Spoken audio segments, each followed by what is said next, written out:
उन दिनों किताबों से नफरत सी हो गई थी, न जाने किससे मोहब्बत सी हो गई थी। और एक न एक दिन मुझे जुर्म कबूल करना पड़ा, जब अपनों को मुझसे शिकायत सी हो गई थी।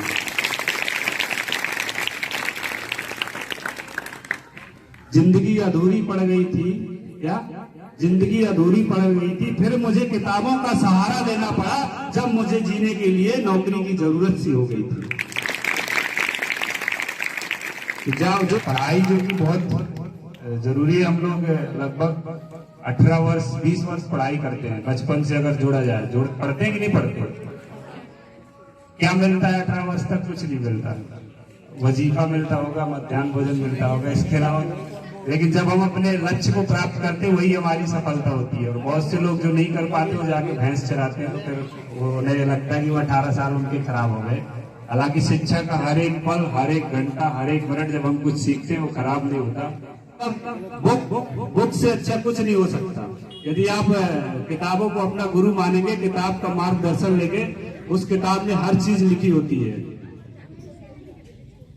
मैं कभी कोचिंग भी नहीं गया और स्वयं से पढ़ लिख कर अभी डीएसपी बना हूं और एक सरकारी नौकरी में हूं। और सिंपल सी एक जल्दी से आपको मैं कहानी सुना देता हूं। मैं पन्ना जिले का रहने वाला हूं। एक गांव पड़ता है यूपी बॉर्डर में, देवगांव। मेरे पिताजी का नाम श्री जानकी प्रसाद है। और जैसी तो ये बहुत अच्छा सा घर दिख रहा है, ये पुराना राजाओं का ऐसे हमारे यहाँ जंगल है, जंगल के किनारे हमारे घर है। मेरे पिताजी मजदूर, वो जानते हैं, कारीगर, मिस्त्री, मजदूर मिस्त्री होता है ना, मिस्त्री थे, काम करते थे। तो उन्होंने मेरे को पढ़ाया, लेकिन उनका वो उन्हें मालूम था कि एक शिक्षा का क्या महत्व है।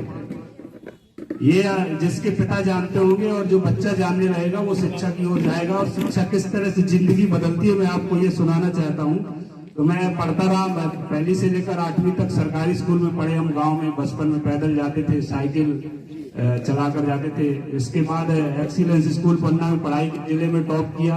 तो बड़ा अच्छा लगता, जब मैंने टॉप किया तो मेरे को एक ट्रॉफी मिली गोल्डन कलर की। तो पूरे गांव में सभी जगह फैल गया कि बोले सोने की ट्रॉफी मिली, सोने की सील्ड मिली इनको। पूरे गांव वाले देखने आए, तो एक हौसला अफजाई हुई, अच्छा लगा। और फिर पढ़ते रहे। 12वीं मैंने मैथ से की। जो अभी प्रवीण बता रहे थे कि ये पता नहीं होता कि हम आगे क्या करेंगे, तो सही में हमें भी नहीं पता था। बस हमें ये पता था कि सरकारी कॉलेज मिल जाए, फीस नहीं लगे, तो वो हम पढ़ लेंगे। तो अब सोचा कि 12वीं मैथ से की है, तो क्या करें, बीएससी से अच्छा इंजीनियरिंग कर लेते हैं। फ्री में बीएससी भी करना सरकारी कॉलेज से, तो इंजीनियरिंग भी सरकारी कॉलेज मिल गया भोपाल का। हमने इंजीनियरिंग कर ली, कोई डिसाइड नहीं था तब तक हमारा लक्ष्य। अब वहां जब पहुंचे तो किस तरह से कहते हैं, गुमराह कैसे होता है व्यक्ति। गांधी जी वाला समझते हो क्या बोल रहा हूँ? गांधी जी का मतलब देखो, कह रही गुड़िया मनी। दोनों कागज में बहुत अंतर है, ठीक है ना। ये बहुत चिकना होता है गांधी जी वाला कागज, आदमी तुरंत तत्काल फिसल जाता है। और वो किताब वाला जो कागज होता है, जिसमें गांधी जी के विचार लिखे होते हैं, और एक में गांधी जी बने होते हैं, दोनों में बहुत अंतर है। तो गांधी जी के विचार पढ़कर अगर आप चाहते हो तो वो गांधी जी फोटो वाले कई आएंगे, अगर आप उनके विचारों पर चलेंगे। और अभी से गांधी जी को जेब में डालने की कोशिश करोगे तो आप आगे उतना संग्रह नहीं कर पाओगे। ऐसे ही हुआ कि हम इंजीनियरिंग कर रहे थे, कोई टारगेट था नहीं। तो वहां पर एक मार्केटिंग होती है, 2-3 लोगों को जोड़ो फिर कमीशन मिलता है। तो हमें लगा कि अपने माता पिता का हाथ बटाने के लिए सबसे बेस्ट रास्ता है, कुछ खर्चा भी निकालते जाएंगे, पढ़ते भी जाएंगे। तो वो लालच में पड़ गए, तो पढ़ाई पता नहीं किताबों को क्या हो गया, और हम उसमें ज्यादा डूब गए। तो थोड़ा बहुत खर्चा आने लगा, तो लगा रहे अब तो इसी में करोड़पति बन जाएंगे। पैदल रोड पे चल रहे, लेकिन ऐसा लग रहा है कि अब तो करोड़पति बनेंगे, ये करेंगे वो करेंगे। लेकिन वास्तविकताओं में जीवन अलग होता है।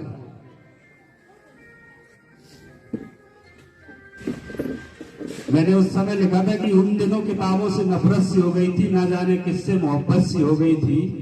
उन दिनों किताबों से नफरत सी हो गई थी, ना जाने किससे मोहब्बत सी हो गई थी। और एक न एक दिन मुझे जुर्म कबूल करना पड़ा, जब अपनों को मुझसे शिकायत सी हो गई थी।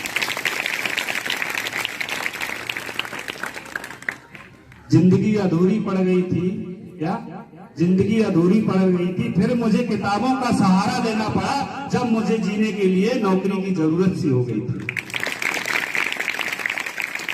जाओ, जो बच्ची ने बोला कि आप किस लिए पढ़ रहे हो, आप टारगेट ले लो ना। अगर आपको अगर नौकरी के लिए पढ़ना तो आप उस पर केंद्रित होकर पढ़ेंगे।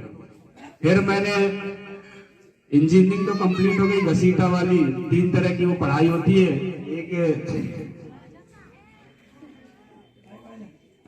पहली तरह की पढ़ाई होती है रटंतु पढ़ाई। रटंतु मतलब जो कुछ अच्छा जम के रट लेते हैं, परीक्षा में लिखाते हैं, बड़ी अच्छे मार्क्स ले आते हैं, मार्कशीट बन जाती है। दूसरी पढ़ाई होती है फसंतु। अब ये फसंतु पढ़ाई क्या होती है, वो ऐसे होते हैं, वो पीछे 1-2 बैठे होंगे, वो युगबोध परीक्षा ले लेते हैं, परीक्षा के समय 10 क्वेश्चन पढ़ लेते हैं, बोले यही फंसेंगे, इन्हीं को पढ़ना और कुछ नहीं पढ़ना, फेल भी हो जाते हैं, पास भी हो जाते हैं। और तीसरी होती है हसंतु पढ़ाई। वो ऐसी होती है जो आप गहन अध्ययन करते हैं, और गहन अध्ययन के बाद जब आपका जीवन परिपक्व होता है तो आपकी कामयाबी को देखकर आपके घर वाले भी हंसते हैं, मुस्कुराते हैं, और आपके दोस्त भी बोलते हैं पढ़ना है तो यार इसके जैसे पढ़ाई करो।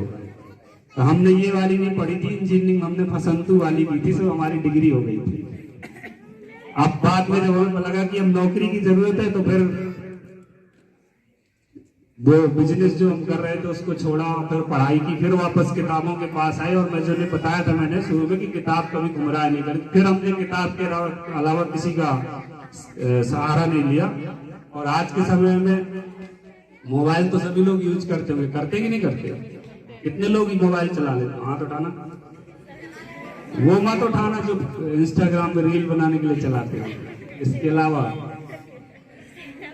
तो मतलब सब इंस्टाग्राम में रील बनाते हो ना, मोबाइल चला लेते हो ना, उसमें हर एक नॉलेज है। आप देखोगे मैं मोबाइल में डेली MPPSC की वेबसाइट विजिट करता था। जब मैंने तैयारी करना शुरू कर दी, जब मैंने टारगेट बना लिया कि मुझे लाल बत्ती वाली नौकरी चाहिए, मेरा फेसबुक में फोटो देखोगे लगभग 5-6 इंच की दाढ़ी हो गई थी। मैंने कसम खा रखी थी कि जब तक मुझे लाल बत्ती वाली नौकरी नहीं मिलेगी तब तक मैं दाढ़ी नहीं बनाऊंगा, और सिर्फ पढ़ूंगा पढ़ूंगा और सिर्फ पढ़ूंगा। तो ये जब आप संकल्प लेते हैं और आप तैयारी करते हैं तो आपको कामयाबी मिलती है। और वो आपने शाहरुख खान का डायलॉग सुना होगा ना, जब आप बड़ी शिद्दत से किसी को चाहने लगते हैं तो सारी कायनात मिलाने में लग जाती है। आप जब अपने लक्ष्य को केंद्रित होकर मेहनत करते हैं तो सारी परिस्थितियां आपके पक्ष में बन जाती है और आप बहुत अच्छा परफॉर्म करते हैं। वही हुआ कि मैंने पढ़ाई की, सिर्फ 15 महीने की पढ़ाई के बाद मेरा सीधे सिलेक्शन हुआ था DSP पे, और आज ठीक ठाक है, बढ़िया अच्छी वेतन मिल जाती है, और बताऊंगा नहीं कितने रुपए मिलते हैं।